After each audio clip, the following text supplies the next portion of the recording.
Please be seated. I'll take about 10 minutes. We had planned it in such a way that the Metropolitan introduces this new decision, and then Achin was supposed to say a few things, and then I was supposed to make a presentation. That's changed because Metropolitan needs to go. I'll just try and quickly take you through a few thoughts. The next 3 months are going to be extremely important for us. And I'm glad Metropolitan introduced it in such a way to say that we want to be a part of something significant and we want to do something significant. I'm going to challenge each one of you to help me, to help us do something significant. Next slide, please. So, how do we re-envision our future? Those of you who have homes have planned it in such a way that at the end of 10 years, engineers tell you that you must change the floor, you must change the toilets, you must have a look at things again and redo it. So that's exactly what we are going to do in the course of the next 3 months. And I would request each one of you to be a part of this exercise because, again, I just repeat this, we want to be part of something significant, but we also want to do something significant. There are going to be some major changes over the next 3 months so that on the 1st of September, we can announce all those changes. But it should not be my plan or the plan of the administrative committee. It should be your plan. It should be what you want to do because we've been part of this organization over the past, some of you 10 years, some of you 8, 6, but whatever it is, we are a family. And as a family, we want to make these decisions and then pass it on to the next generations. But the 10th year is always, and the end of the 10th year is always very important. It's the end of a decade. And God has been extremely good to us. But for the next phase, I think we have to work much harder. So how do we re-envision our future? Next slide. We had set ourselves, some of us had spent some time, this is 11 years ago, when this was being envisioned in CMC Vellore, and at that time we adopted this vision statement, bringing hope and healing with the love of Christ. At that time, though we wrote it, we didn't realize the tremendous significance of it, and I'm glad that this vision statement will continue to be with us. And most organizations don't tamper with their vision statement, and I think we should not either. Next slide. And we've got a few taglines that we have adopted, and we might continue to use them. You want to change them, we can change them. That's not a problem. We said, come experience the language of compassionate care.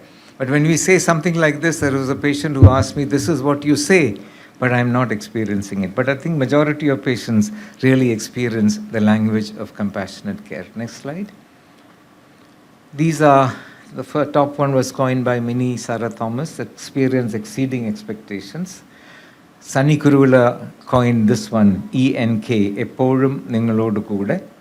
And then now we are in this patient first, people first. And I hope at some stage you all don't ask me what does do all this mean. Patient first, in order to give our patients the very best, we have to give ourselves the very best. That's why it's people first. And I'm glad that we've got invitations from CMC and now from Jubilee Mission in Thrissur to tell them what all this means. So we are doing something significant and making a difference, as Metropolitan said. Next slide. So when you look at re-envisioning our future, there are 3 very important aspects when you look at this. We're trying to do things a little scientifically as well. There are 3 things that you have to emphasize. One is you have to redefine your goals. The goals we set ourselves 10 years ago are not the same goals now. Lots of things, a lot of water has flown under the bridge, and therefore we need to now redefine our goals. So I want your help with this.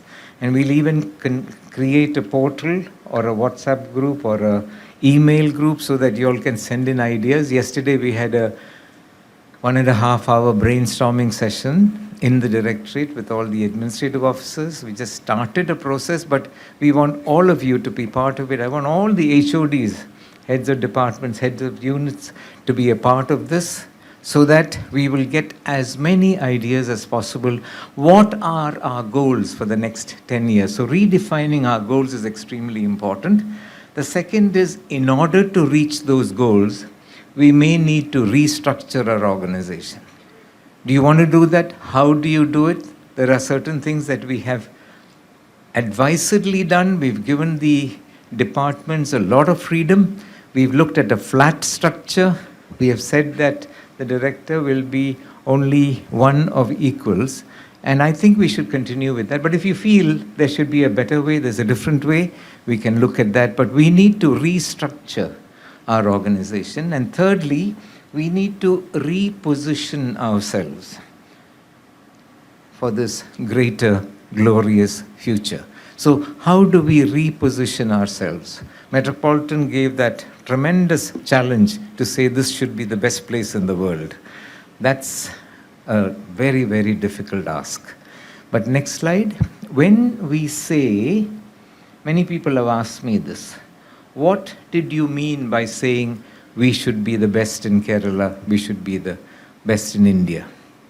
The way I look at it is, if I bring my mother, my child, to this hospital, to me this should be the best place in terms of healthcare for healing. Which means we have to go far beyond what we do now. Two things you have to do, doctors especially, nurses, all of us. We need to own our patients. What does owning mean? Do for them exactly what you would do for yourself and for your family. Which means we may not be able to do everything, but we will provide them everything. Which means you need to be in touch with the best centers in India, best centers in the world. And when somebody has a difficult hemophilia problem, Chepsi should say, no, there's a limit to which we can do. I'll send you to Vikram Matthews, he'll take care of it. You need to have that kind of a relationship with your contemporaries, with your colleagues around the country, around the world.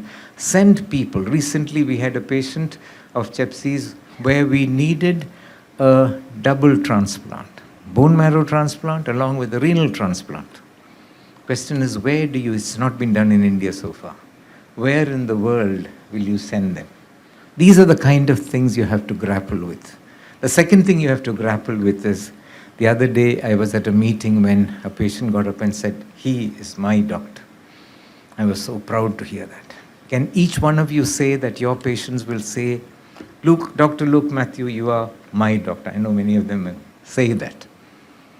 So I know that some of you say that we should only be getting newer patients. But the ones who are with you, can we follow them up in such a way that they become part of us, part of our family? Work-life balance, comforts are all important. But can our patients, my dream is that every family in Pathanamthitta we should own. Every home in Pathanamthitta we should own. Can we do that? That's what I mean by being the best in Kerala in 10 years. We can extend that to 12 if you want. We're nearly 10 now. But can we put these as aims? But you can put your suggestions as to how you want to plan it. And we will all work together towards that dream. Next slide. So, looking at what we need to do to achieve this, efficiency, efficacy, extremely important. Quality is very important. So, in all aspects of our work, at every unitary level, at the moment I'm struggling, I have about 100 leaders in our community. I call them and I talk to them. And then 2 weeks later, 3 weeks later, when I ask them, so what did you do with all that I told you? I realized that it stayed with them. They didn't call their group of 25 or 30 people and share with them the passion with which and the agony with which I shared my thoughts. That has to change somehow. I don't know how to do it, but I'm trying. If you have ideas, please tell me. How do we let people know? There are some beautiful notices that our medical superintendent puts out. Beautifully. He takes a lot of time to put it in a beautiful way. How many of us actually read it? So yesterday at the AO meeting, they told me, no, that's not a good way. You must start putting down policies, 1, 2, 3, 4, 5, 6. Then we will read. I spend a lot of time every day on WhatsApp messages. You must be thinking I have no other work. Especially when I go home, I somehow find time to write. I write it thinking, how do I communicate with you the excitement that I feel, the passion that I have, the desires that I have? It's written for that. I know many of you don't even look at the WhatsApp. Yesterday, one of my good friends working here since for the last 10 years told me, എന്നെ wish ചെയ്തതിന് ഒത്തിരി thanks, പക്ഷേ ഞാൻ WhatsApp നോക്കാറേ ഇല്ല. In today's world, if you don't look at WhatsApp, I'm not saying you must spend a lot of time, but at least, so I'm thinking of ways, how do I communicate with you? How do we communicate with you a little better? Next slide. We have said that we are a community, and that's one of our big strengths. During COVID, this became very important, and everybody started looking at us as a community of healers. How do we build on this? In order to be a community of healers, there are certain characteristics that we need. We need to be concerned about each other. We need to have a circle of care so that none of us suffers. We will suffer. But at that suffering, at time of suffering, there are always people there with us to help us, to support us. At the same time, being a community of healers, we extend, so that's the meaning of people first, and down there, patients first. Giving our patients the very best in terms of holistic care, complete care, compassionate care, empathetic care. You know the difference between compassion and empathy? Compassion is when I feel bad for you.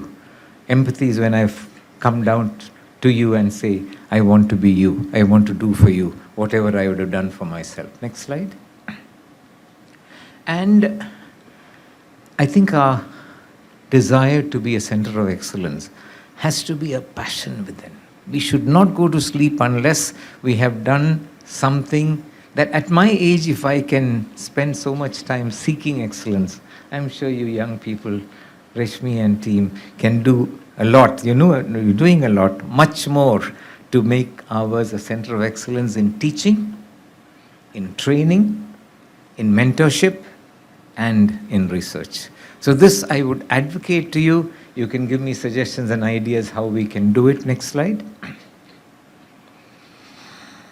And to be a mission for missions. Original idea in establishing them, when Metropolitan called me 12 years ago, the idea was to establish a base hospital to support missions in needy areas all over the country. Next slide. So reaching out in love, and these are our people now in mission hospitals in the north. Deepak Arvind is doing a great job now in Roxall. Currently, and every day he has lots of stories to tell us. Next slide. And then, how can we have a spirit of innovation, creativity for low cost, effective health? Yesterday, one of my friends amongst you sent me a picture of one of these pictures from a mission hospital telling me, "Avuduthe light, ivuduthe light ne kaatti nalladana." Okay, so that was his understanding of what he saw in the pictures. We always want technology, and which will be the very best. It's important. But can we look at appropriate technology and ask ourselves, what is it that we should get for ourselves? So the big news today is that the church, the management, has made a quantum leap, has made a very difficult decision. The original plan to have that multi-specialty block in the area that was designated, that will get filled up. There won't be a lot of water there for the time being. Maybe 10 years from now, many of you who are here will see something coming up there. But at the moment, we are going to use that 17-floor building to have a cancer center. The rules say that for the four floors, maybe 5, can be used for patient care. And then we have a whole lot of areas to do beautiful things. We can have facility for staying. All that is being worked out at the moment. And we are asking for 180 crores to start that building immediately. Our plan, the doubting Thomas sitting in front, Jomsi George, told me that unless I put my hand into your side, I will not believe you. But we are working hard towards getting 180 crores to start our work. So we will have a cancer center there, and that will be part of our hospital. The departments that will move there are all non-MCI, NMC departments that will move there, so that we don't have problems with the NMC. But in this planning, you must understand that this is virgin soil. We've not really put everything down. These are all thoughts and ideas. One more big change that has come is the name that we have. The name that they have given for the Kigali, the Rwanda Center, the hospital and the university is Believers International. And I said that we'd like to be a part of that. So we can rename ourselves. So we're looking at Believers International or Believers Healthcare International, Believers Hospitals International or Believers International Hospitals. We'd like some ideas from you. You have been in touch with places all over the world. What is it that will brand us in such a way that we tell? So as Metropolitan said, Believers is the name that everybody knows. Believers is the name that everybody shares. So that church will come out. Believers Hospital, Believers College, Believers Medical College, Believers International. All these are possibilities. In the next few weeks, we have to make a decision. So please think through this, and whatever you feel should be done, we can incorporate this. Nothing is set in stone at the moment. This is all quite open. So your ideas, your thoughts, just like I have a grandson who's got my name. He is now exactly 4 weeks old. So when he came only, I suddenly realized the significance. എനിക്ക് വേണ്ടി fight ചെയ്യാൻ ഒരാൾ വന്നു എന്നുള്ളൊരു തോന്നലുണ്ടായി. But now we are thinking of the name, and I'm telling, please choose a name which, I'm telling my son and daughter-in-law, choose a name that you feel very comfortable with, because you have to carry him through the years. So similarly, this is yours. This should not be mine. I won't be here for very long. But for you all, what is the name that you want to carry? What is it? And I would love to see a little more of ownership. Matthew Philip is a person, a good friend of mine. He's worked in several hospitals.